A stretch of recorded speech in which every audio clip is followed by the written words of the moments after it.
សូមស្វាគមន៍និងស្ដាប់តម្រុយឆ្នោតយួនប្រចាំថ្ងៃ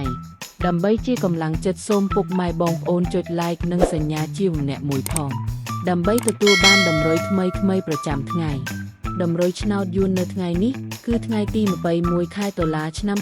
2025ដើម្បីកុំឲ្យខាតពេលយូរសូមស្ដាប់តម្រុយឆ្នោតពី admin មានលេខ34 29 45 75 សម្រាប់ប៉ុស ABCD សម្រាប់លេខ OSIDE មាន2គ្រាប់គឺ OS ខ្ទង់50និង90សម្រាប់3លេខគឺ admin មាន2គ្រាប់ផងដែរគឺមានលេខ